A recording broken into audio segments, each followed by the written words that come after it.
Salut à toutes et à tous, j'espère que vous allez bien. Aujourd'hui, on va aborder le sujet des volumes at price. Alors, qu'est-ce que les volumes at price? Les volumes at price, c'est tout simplement des volumes qui sont calculés, mais au niveau de prix, c'est-à-dire horizontalement. Ce sont des compteurs de transactions à des niveaux de prix. C'est-à-dire qu'ils vont calculer, ils vont additionner toutes les transactions qu'il va y avoir sur un niveau de prix et ils vont mettre ça sous forme d'histogramme. Et plus l'histogramme sera grand, plus eh bien, il y aura eu de transactions sur ce niveau de prix. Alors on va pas voir exactement combien il y a eu de transactions sur cet histogramme, hein, quoique vous pouvez l'afficher, mais c'est peu importe, j'ai envie de dire, moi je ne le regarde pas. On veut juste savoir si à un endroit il y a beaucoup de volume par rapport à un autre endroit. On veut juste voir les pics et les creux de volume. Et ça, c'est très très important.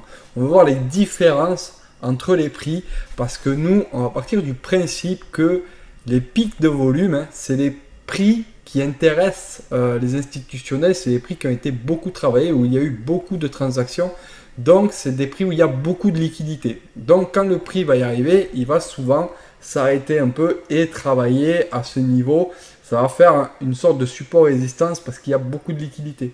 Et les creux de liquidité, les creux de volume, pardon, eh bien, ce sont des endroits où il y a peu de liquidité. Donc, les institutionnels savent que ils ne peuvent pas intervenir énormément dans ces endroits, ils ne peuvent pas défendre ou ils ne peuvent pas fortement attaquer parce qu'il n'y a pas beaucoup de liquidité, parce que ce sont des endroits, des prix qui n'intéressent pas. Alors, qui n'intéressent pas, c'est entre guillemets, hein, c'est vulgarisé de dire ça, mais ce sont des prix qui n'intéressent pas le marché. Donc, ce sont des prix où on ne peut pas fortement intervenir, fortement défendre, fortement attaquer.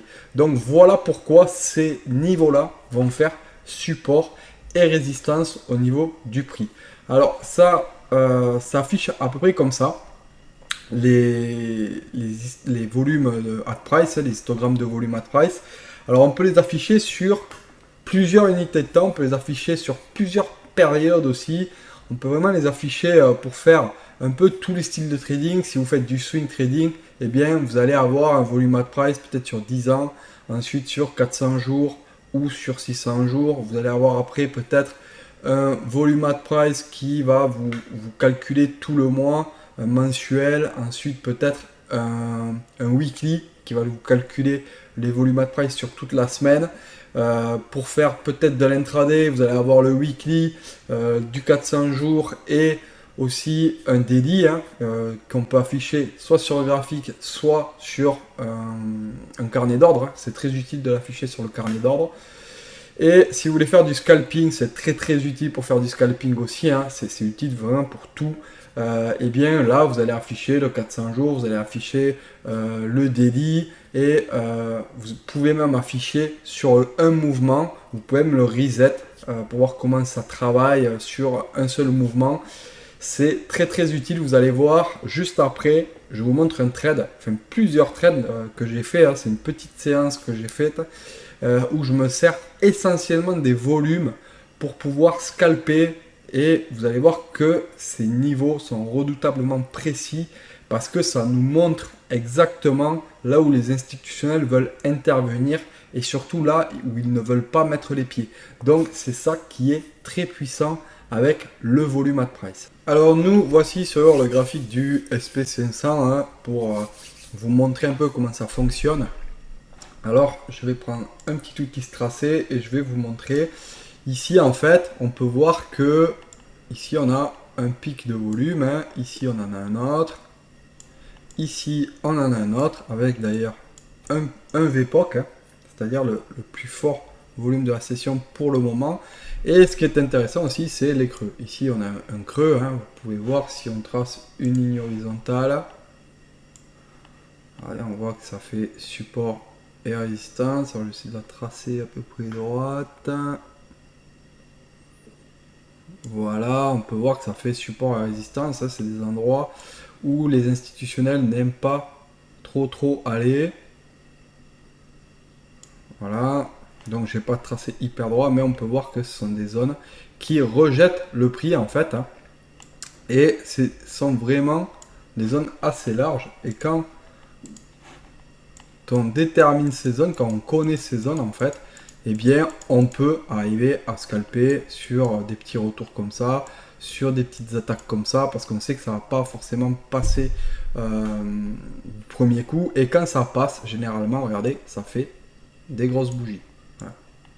Quand ça passe, généralement, ça passe relativement vite parce que les institutionnels vont préférer attendre de se retrouver sur des zones à forte liquidité comme ici pour pouvoir défendre parce que ils sont sûrs de trouver la liquidité suffisante pour pouvoir mettre assez de contrepartie pour pouvoir bloquer là, par exemple, les acheteurs ou les vendeurs.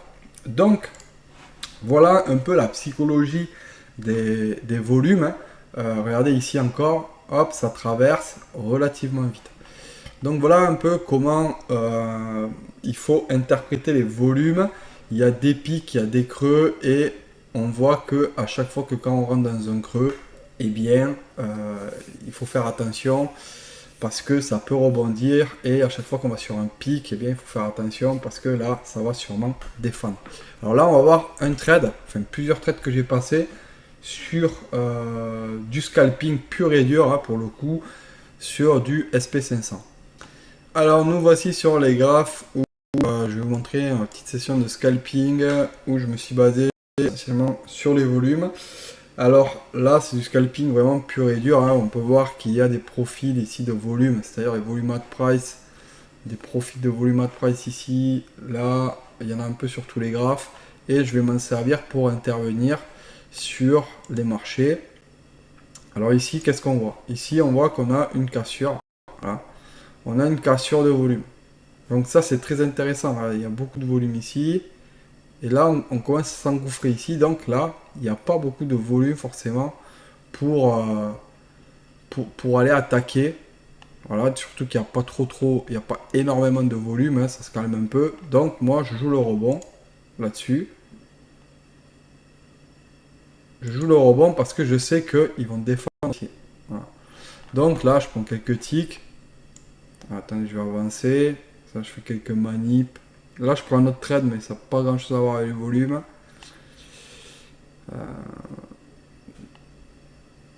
Et ensuite, voilà, ici.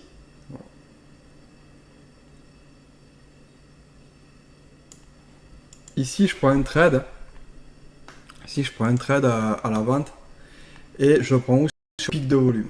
Parce que ici, on travaille sous le volume. Je sais qu'ici, là, au niveau du pic, si les vendeurs veulent intervenir, veulent essayer de faire baisser le prix, c'est ici qu'ils vont intervenir. Donc, moi, qu'est-ce que je fais? Je me mets sur ce gros niveau. Regardez, il n'y a pas trop de niveau carnet pourtant. Hein. Et là, voilà, on vient m'exécuter. Regardez, ça réagit. Hein. Je ne suis pas exécuté encore. Hein.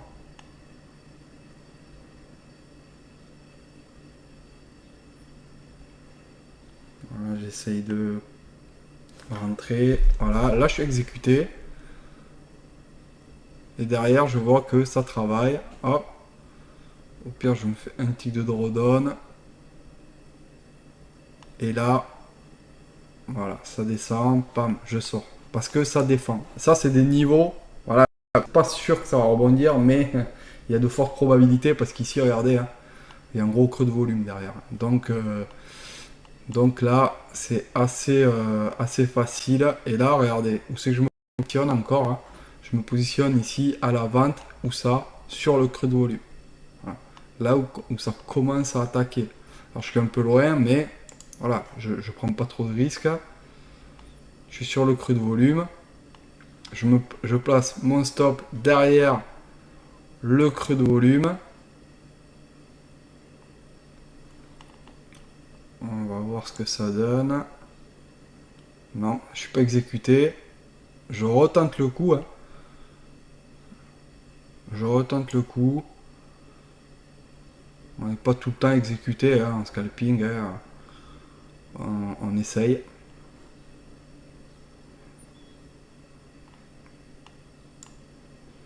Je vais avancer. Voilà. Là, je suis exécuté. Je suis à moins de l'eau. Je vends de l'eau.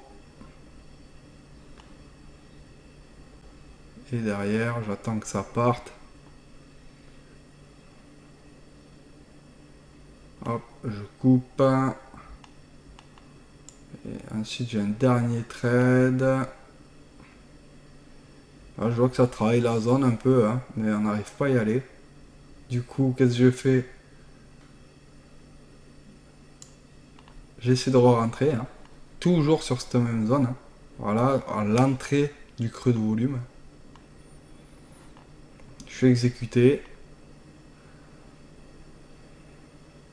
Voilà, je mets mes TP assez serrés.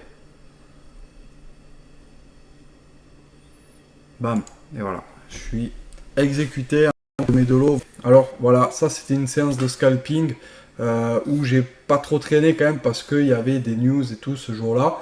Donc du coup je prenais mes TP assez rapidement. Mais voilà, vous avez pu voir au moins la puissance des volumes, hein, parce que là les volumes, je me fie quasiment qu'à ça pour rentrer en scalping. Bien sûr, il y a le carnet d'ordre, bien sûr, il y a le footprint, bien sûr, il y a tout ça en fait, hein, c'est vraiment une corrélation de tous ces niveaux, de tous ces indicateurs, de tout cet order flow, mais c'est vraiment la puissance de savoir où les institutionnels peuvent intervenir facilement, où ils peuvent défendre et où ils ne peuvent pas défendre, où ils ne peuvent pas forcément attaquer, etc. Parce que ce sont des niveaux où il y a peu de liquidité et qui n'intéressent pas forcément le marché. Voilà, cette vidéo est terminée. J'espère qu'elle vous a plu et qu'elle vous aura été instructive. Si c'est le cas, on n'oublie pas les petits pouces bleus, les commentaires. Ça me motive énormément de lire tous vos commentaires et de voir tous vos likes sur mes vidéos. Donc, je vous remercie énormément et n'oubliez pas de vous inscrire à notre newsletter pour ne rien louper des actualités de Dem Trading. Allez, à plus. Ciao.